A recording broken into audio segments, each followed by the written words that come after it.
temperature water that we've got here.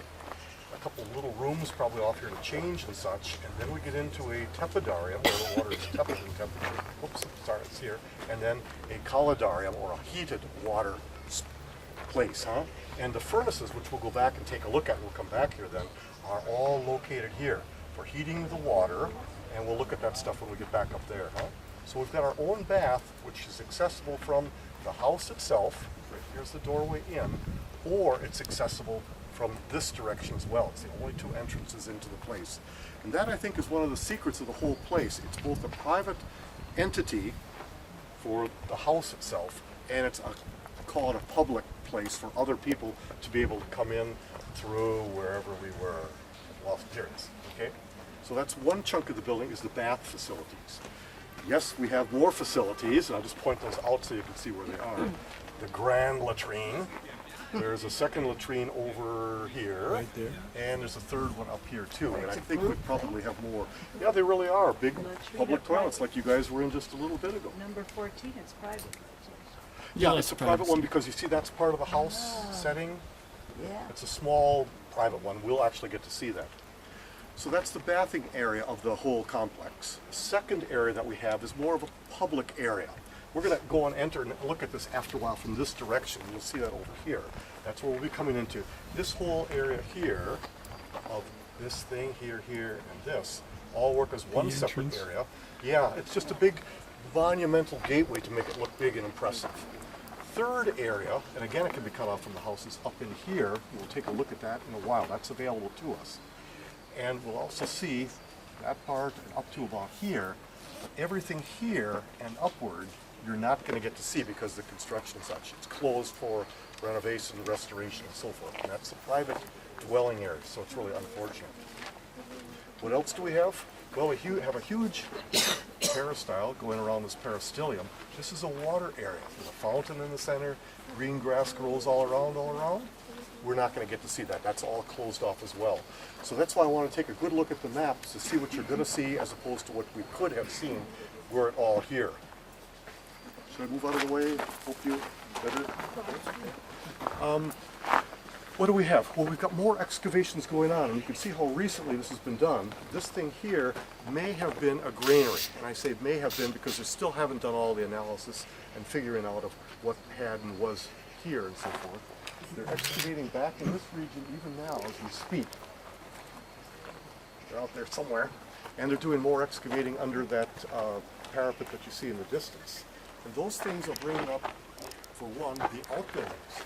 There are no outbuildings shown on here. And secondly, it's showing you the medieval things of what happens after this place is gone. And that's kind of the problem of this place. It's in an area where obviously it wasn't hurt for a long time. The place seems to have been built in the 2nd century AD, 1st or 2nd century AD. It's an ordinary nice villa in the middle of nowhere, But then something happens toward the end of the 3rd century AD, early 4th century AD, where all this stuff that you're going to see here is put up. Who's going to do it? Obviously somebody very rich. Who is it? We don't know, and we've only got little tantalizing clues. They've just come up with a new argument for what it is. I don't know, but anyway, we'll talk about that maybe on the bus or something of that sort.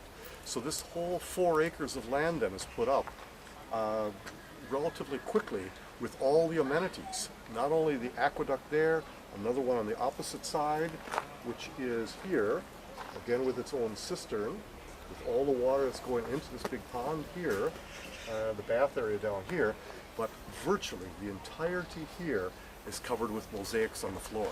And because it was never used and exploited after the 4th century or something like that, 5th century, it seems to be abandoned at that point, let alone, then later we've got some Arab things that bore down into it and mess it up a little bit, Norman things that bore down and mess it up.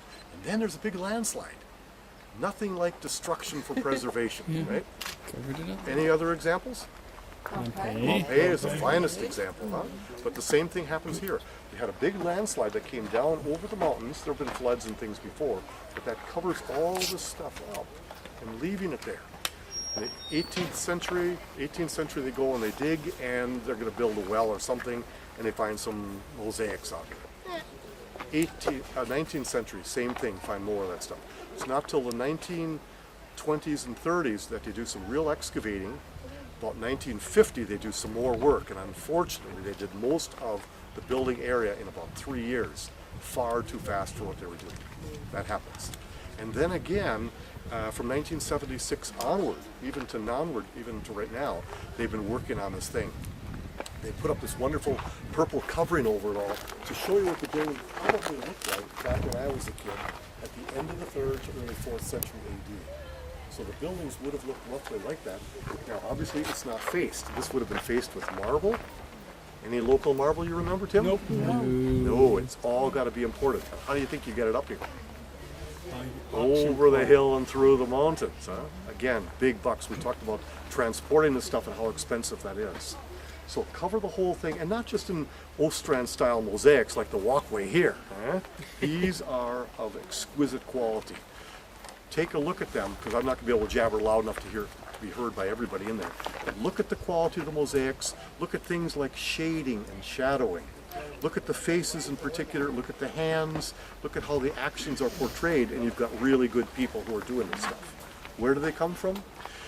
They're pretty sure that they're coming from North Africa in this period, Carthage, because they do exquisite mosaics there. And some of you have been to Tunisia. And the rest of you are going to nag me to go to Tunisia one more time. That's where you're going to find a lot of good mosaicists. So we think that they're done there. Then secondly or thirdly or fourthly, you've got to bring in all those tesserae to do the job correctly. Huh? Each of those little square blocks of stone here, in some cases I think they're glass paste, but everything else is stone in really good fine quality. So take a look at those things even though we're not going to get to see the whole building. Okay?